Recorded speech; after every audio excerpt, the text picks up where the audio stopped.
Hey guys, Dito here, welcome back to the channel.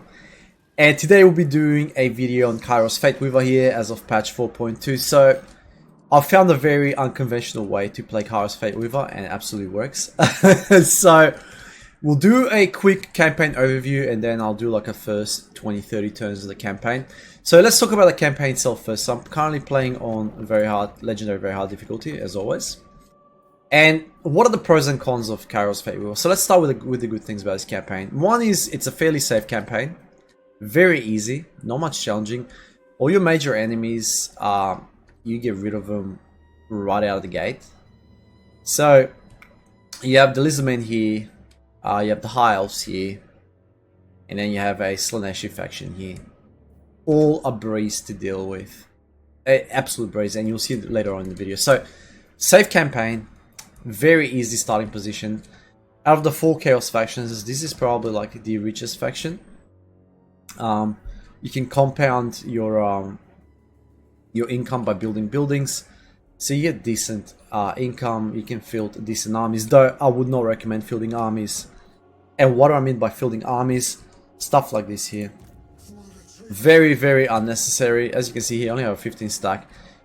The way I find that is the easiest to play this campaign is like this. Have 2 lords, melee lords, accompanying 1 caster. And then once again, 1 caster accompanied by 3 melee lords. And then the same thing here.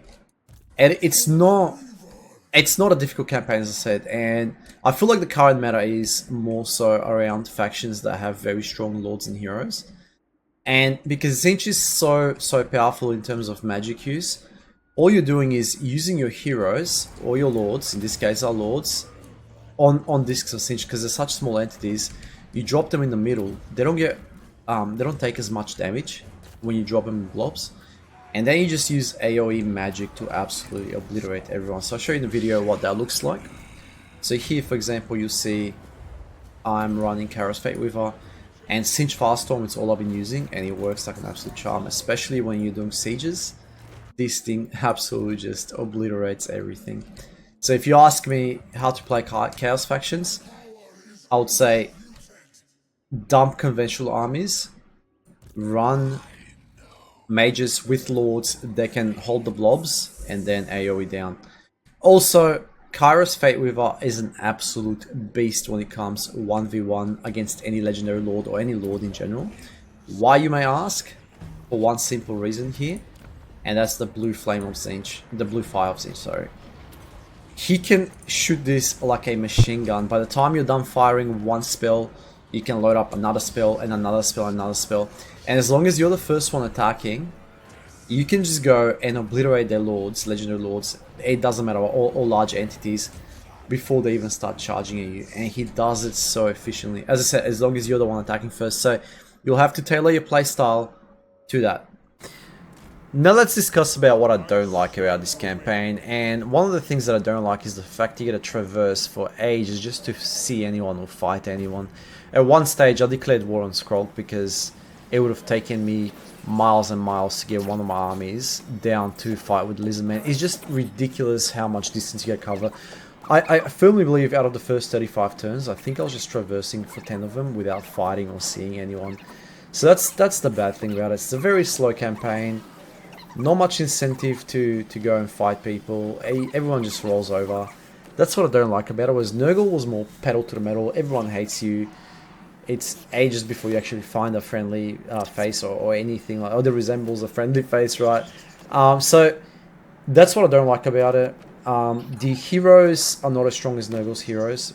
They're a bit more magically gifted, not by much, but even then, I feel like the lore of Nurgle is a lot stronger than the lore of Tzeentch, at least for my playstyle. The Blight Boils obliterate everyone. They can't dodge them, or they don't attempt to dodge them, whereas the Flamestorm and stuff, like, they would just get out of the way. So yes, you do have more spells at your disposal, but the armies that you field are not as strong, the lords are not as strong, the heroes are not as strong. So obviously Tzeentch is not a melee faction, and you do have all the tools at your disposal to deal with your enemies. But as I said, it's just not a fun campaign. It really isn't. So let's see how they play. So in terms of the playstyle as of 4.2, given that now you have melee lords to recruit, you don't need conventional armies. I keep saying this, but the whole time you'll be hiding your armies in the forest and just letting your wizards do all the heavy lifting, and rightfully so. The way the recovery rates are with Cinch at the start is disgusting, like very bad recovery rates. So your armies will take forever to recover. Here I just choose to run the horrors because they're ranged, and whatever leftovers there are, I can just bring them out in the on this, what's it called, out of hiding, and they can just clear it out for me. But for the majority, as you can see there, I just land my lords and heroes in the blobs, drop some AoE on them, wipe them out, or rinse and repeat. That is pretty much the playstyle. And these new lords they've come with patch 4.2, they can hold their ground. They're actually decent. They're not as good as Nurgle Lords and Heroes, and you cannot leave them in combat forever, like you can with the Nurgle Lords. But these guys will hold on long enough for you to drop the AoEs, because they're a small target, and on this Siege they're very mobile. So that's how you deal with blobs and lots of infantry armies, like say for example Skaven.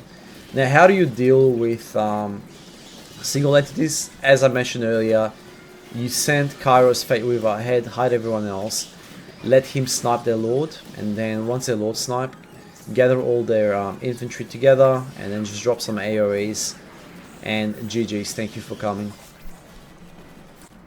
So overall, I feel like this is a middle of the pack campaign. There's nothing groundbreaking about it. The mechanics are okay. It's got better mechanics than the Nurgle campaigns. Now, why am I comparing it to Nurgle? That's because the last campaign I played as any Chaos faction. It's more interesting than the plague system. You can be a bit more witty with what you can do. I mean, Kairos is a cheesy boy, but yeah, it's, as I said, it's not as fun as say playing Skaven, for example. I know this is a personal opinion, but it's just a bland campaign. It's a very good introduction if you like to, you know, get into playing Chaos factions. It's a good indicator of what you can expect from these campaigns. It's more forgiving than, I say, a Nurgle campaign or a Slaanesh campaign. But in terms of fun factor, I feel like there's a lot more to be desired from a campaign like this. I feel like there is a little bit of a missed opportunity as well. But look, it was alright. I didn't mind it. I think it was time well spent. Anyways guys, let me know your thoughts in the comment section below how you play this campaign. I feel like this is, as of 4.2, the best way to play as Kairos. It's simple, does not require micromanagement, and running lords and heroes in a stack, especially once they level up, it makes all strategies kind of redundant because your approach is always going to be the same. Send your lords or heroes to hold off the enemy, bomb the blobs, or snipe the lords. Anyways, thank you for watching. I do appreciate your time. As I said, let me know your thoughts in the comment section below, and I hope to catch you next video. Peace.